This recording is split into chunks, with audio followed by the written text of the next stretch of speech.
April Fool's mode. Again. And the manor has grown into it. Now, the way a house grows into a haunting, slowly, intentionally, without apology, the air in here has settled into the shape of the new rules, and the survivors loading in have not. And the gap between what they are expecting and what they are about to experience is the whole game tonight. Every match starts with that gap and ends inside of it. The bodies across from me are refusing to hold a shape. They grow, they shrink, they pulse between forms, and every version of them is a different opponent with a different threat ceiling. In the small form, one of them slips through a pallet I had planned to strike them at, and the moment evaporates, and I adjust without complaining about it. In the large form, one of them drops a pallet on me, and the stun lasts longer than it should have, and I absorb it, because the trade is worth what it pays. They are closer to me now, and closeness is the entire objective of the hunt. I am not chasing one opponent tonight.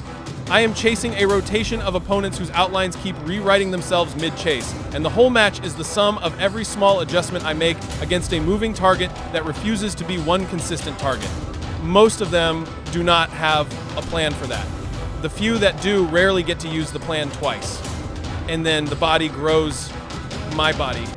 Every strike that lands, every chair that fills, the body gets larger weight, presence, a body physically claiming more of the map with every successful piece of work I have put into the match.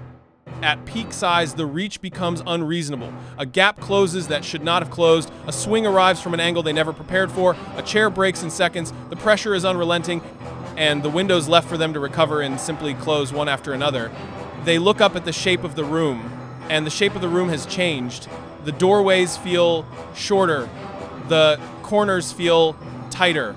They are playing a manner that no longer fits them, while their own bodies refuse to hold any shape long enough to matter. The only trade-off is the vault. I do not glide over a pallet at that size. I take it seriously. That is the price of the reach. And the reach is worth every slow second of a climb over a window. And the machines are running. The ciphers run from the survivors in this mode, and it changes the entire shape of every match. A survivor walks up to decode, and the machine takes off across the manor, and the longer the pursuit continues, the larger the machine becomes, the less decoding they are earning in exchange for all that movement. Every second they spend chasing is a second I take for free. Every hallway they cross twice is a hallway I do not have to patrol.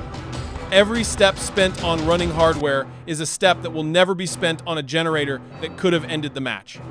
The clock they thought they were holding is leaking quietly out of their hands and into mine, match after match, while they pretend they are still on schedule, and while I walk a patrol of my own choice through a house that has started working on my behalf.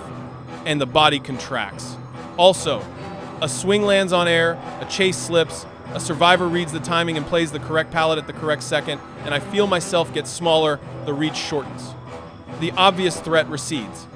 But the feet start moving differently, and the vault clears a pallet before they expect it to clear, and inside the same chase, the threat simply changes shape entirely leaner now, quicker now, reading the same route from a different angle, arriving at a different point in the rotation than the survivor was expecting to find.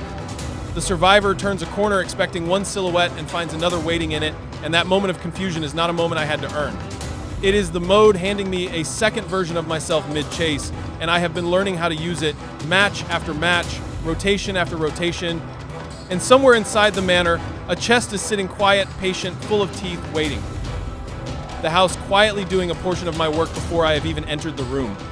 The hunt is slower in this mode, more patient, more strange, more deliberate than anything this game used to be. The match does not rush. The match settles in. Decisions carry more weight because the body making them keeps changing underneath them, the opponent I am hunting keeps changing shape ahead of them, and the map itself keeps quietly rearranging the stakes of every corner. There is a quiet pleasure inside of it that I did not plan for and will not apologize for.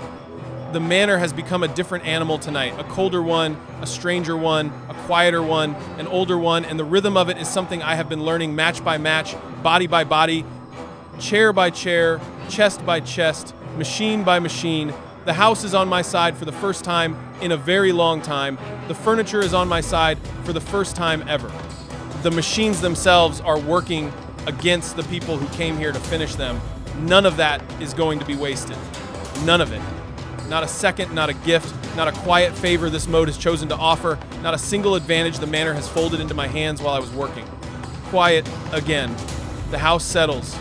They won't